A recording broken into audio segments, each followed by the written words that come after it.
Hey, what's up? I'm Dr. Boyce Watkins from the Black Wealth Boot Camp, and I wanted to share something with you that just really is a reflection of a conversation I just had with a promising young scholar out of the University of Michigan by the name of Johari Shuck. She's not Dr. Shuck yet. I don't want to jinx it, but she's getting her PhD, and a brilliant, brilliant young woman. She does a lot of work in the area of sports, and I was talking to Johari about something that happened to me when I was 19 years old that really shaped me that I think is very interesting and it's a very telling reflection of who I am right now as a man, as well as how our society works and how we might want to respond to things. And what I was telling Johari was, I said, when I was 19 years old, I remember I was at college, and at that time, I still thought that, like a lot of students, that if you're in college, your parents are supposed to pay for some of your bills, if not all of your bills, right? I thought they owed you something, and so I ran out of money. I didn't have any money, and it was summer school, and I called my mother, and I said, "Can you send me some money?" And she said, "No." And I said, "Okay." I said, "But Mama, I don't have any food to eat." And she said, "So you don't have any food to eat? What are you going to do about that?" And I remember just kind of being taken aback that my mother was not going to take care of me, that she wasn't going to send me money and make sure at least her baby could eat. And as I was down to my last pack of ramen noodles. And so what was interesting was I remember in that situation I didn't like it. It was very uncomfortable for me, but I went out and I got a job.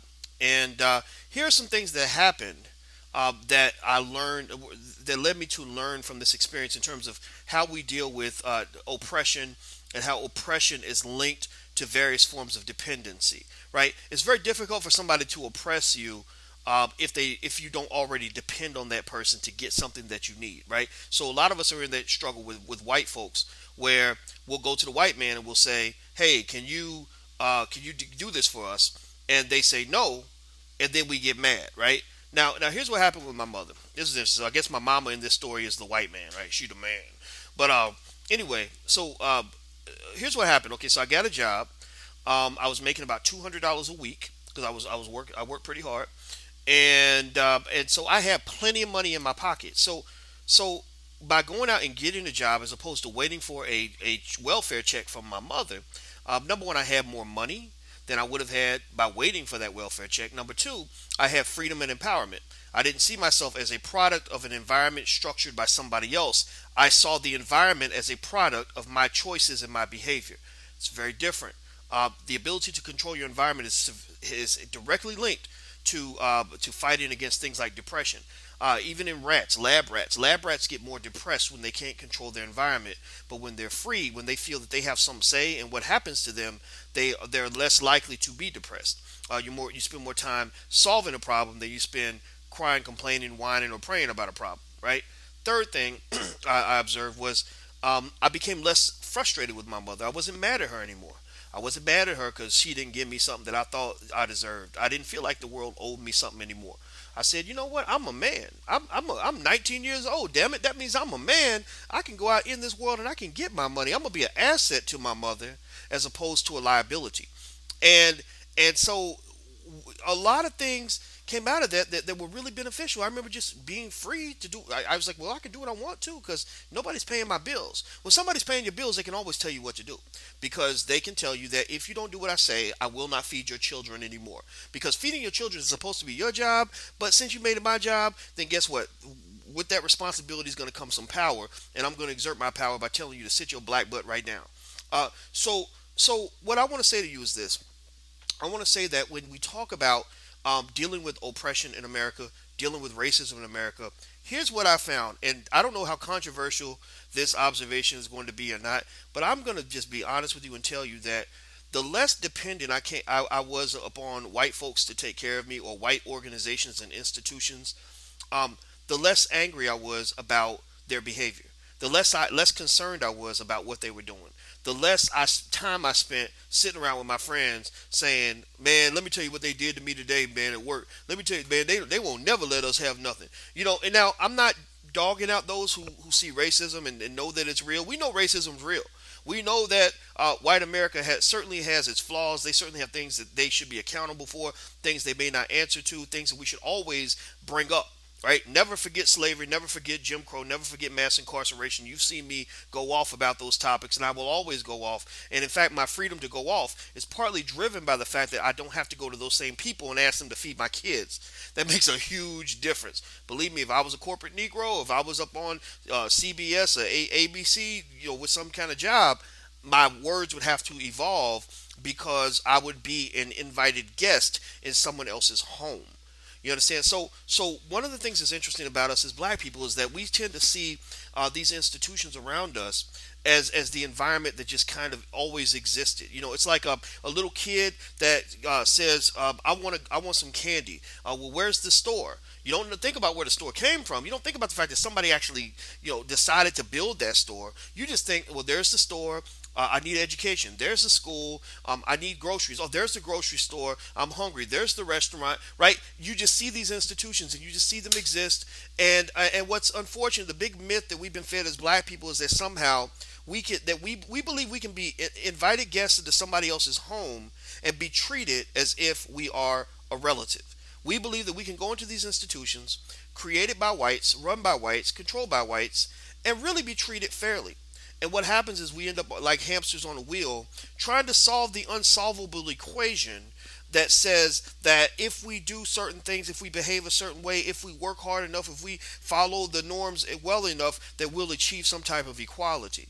And I just don't see that being the case. And the reason this topic came up is because we were talking about her school, which is University of Michigan, and my former university, Syracuse, and the racism. The racism exists in both of those schools. If you go to each of those schools, among many others, you'll see basketball and football teams filled with Black people because they need Black people to play basketball and football because that's how they make their money. But then you won't see nearly as many Black students, African American students. You won't see hardly any African American faculty, right? And that's because that institution was something that was created by them for them, and we're not sort of in the habit of creating our power. We're in the habit of borrowing power.